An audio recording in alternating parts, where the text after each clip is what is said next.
सभी को शुभेच्छा, हरिओम, हैप्पी थॉट्स। पतंजलि महामुनि 2500 साल पहले सूत्रों में हमें ऐसी टेक्निक बताते हैं जो हम शब्दों में नहीं बयां कर सकते। तो उसमें से कुछ 7 ऐसी टेक्निक, 7 ऐसी तकनीक हम सीखने वाले हैं जो हमारे कितना भी बड़ा डिप्रेशन क्यों ना हो, कितनी भी बड़ी चिंता क्यों ना हो, कितना भी बड़ा विचार क्यों ना हो, कितना भी बड़ा बीमारी क्यों ना हो, उससे हमें बाहर निकाल सकती है। कृपया अभी तक चैनल को सब्सक्राइब नहीं किया, चैनल को सब्सक्राइब करें और वीडियो पर अंत तक बने रहे। वीडियो बहुत ही इंटरेस्टिंग होने वाला है। ऐसे 7 टेक्निक एक 1 बाय 1 हम सुनने वाले हैं। पहली तकनीक में पतंजलि मुनि बताते हैं तत्प्रतिषेधार्थम एक तत्वाभ्यास। आपको कोई एक तत्व, एक टारगेट चाहिए। अगर आपके पास कोई टारगेट नहीं है तो हम सफल नहीं हो सकते। और एक तत्व का अभ्यास, कोई भी एक ईश्वर की पूजा करें। हम इस ईश्वर की पूजा करेंगे, उस ईश्वर की करेंगे, उस ईश्वर की करेंगे। हमें एक ईश्वर पर भरोसा करें, या कोई भी एक हमारा लक्ष्य होगा, वो हम अपने एक लक्ष्य के साथ एक रूप हो। जब तक हमें लक्ष्य नहीं है तब तक हम सफल नहीं हैं। भगवान श्री राम सफल क्यों हुए? क्योंकि उनके साथ लक्ष्मण थे। रावण सफल क्यों नहीं हुआ? क्योंकि उसके पास लक्ष्मण नहीं था। लक्ष्मण यानी मन का लक्ष्य। हमारा मन का लक्ष्य होना चाहिए। मन का लक्ष्य पूर्ण करने के लिए अगले सूत्र में बताते हैं, मैत्री करुणा मुदितोपेक्षानम सुख दुख पुण्या पुण्यो विषयानम भावना तश्चित्त प्रसादनम। महर्षि पतंजलि बोले लक्ष्य पूर्ण करने के लिए हमें सबसे पहले सबके साथ मैत्री करनी पड़ेगी। मैत्री के भाव से रहना पड़ेगा।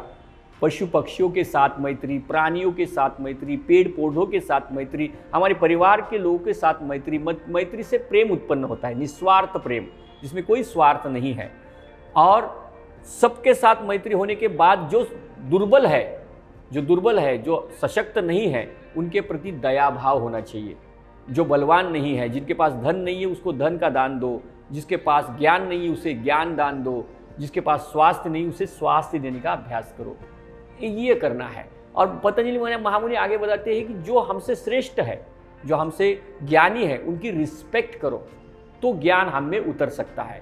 जो हमारे माता पिता है, गुरुजन है, उनकी कद्र करो, उनको इज्जत करो, उनको रिस्पेक्ट दो, तभी तो हमारे जीवन में बदलाहट होगी।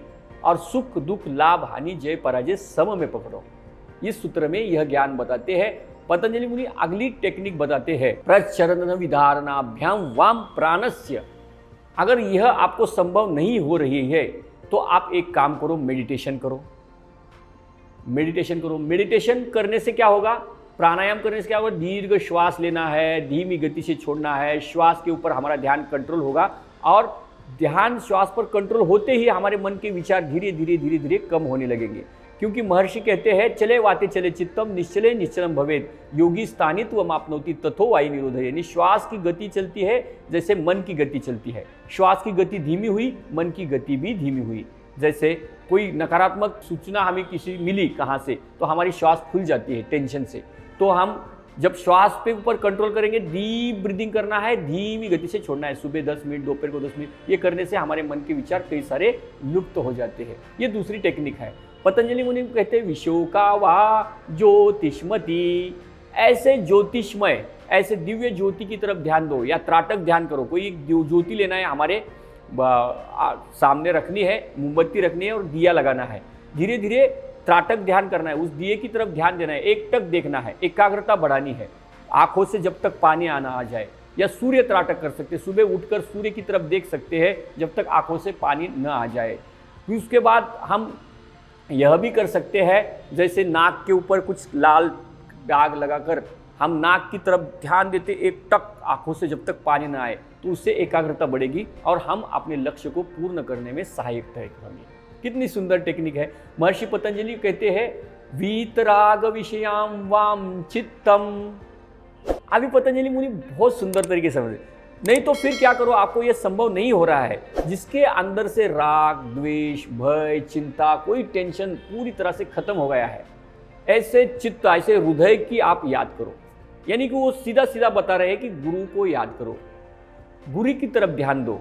कोई भी एक गुरु पकड़े और ऐसे गुरु देखे जिनके अंदर कोई टेंशन नहीं, जो एकदम टेंशन मुक्त जीवन जी रहे, स्वास्थ्यदायी जीवन जी रहे, और उनके मन में कोई नकारात्मकता नहीं है और भले ही कोई उनके ऊपर संकट आए वो टेंशन नहीं लेते। ऐसे गुरु को पकड़े, ऐसे चित्त को पकड़े और उसका स्मरण करे, नामस्मरण करे, उससे भी हमारा मन शांत होता है और हमारा लक्ष्य जो है पूर्ण होने में सहायता होती है। आगे पतंजलि मुनि बताते हैं यथाभिमत ध्यानाद्वाम। महर्षि बोलते हैं ध्यान करो, मेडिटेशन करो, सीखो एकाग्रता, ओम का उच्चार करो, दीर्घ श्वास लो, धीमी गति से छोड़ो, आंखें बंद करके कुछ समय इस प्रकार करो, फिर बाद में ओम का उच्चार करो। इस प्रकार धीरे धीरे धीरे धीरे मेडिटेशन करो, उससे भी हम अपने लक्ष्य को पा सकते हैं। इस प्रकार हम अलग अलग तकनीकों से देखे पतंजलि मुनि ने कितनी सुंदर प्रकार से हम तक ज्ञान पहुंचा है। ऋषि मुनियों ने उन्हें हमारे जीवन में बदलाहट लाने के लिए पता है बनाया है, तो क्यों ना हम अपने जीवन में बदलाहट करें। ये जानकारी अगर हमें अच्छी लगी है तो यह जानकारी सबके साथ फैले, इसलिए कार्य करें। वीडियो को लाइक करें, आपने चैनल को अभी तक सब्सक्राइब नहीं किया, चैनल को सब्सक्राइब करें। धन्यवाद। Hariom, happy thoughts.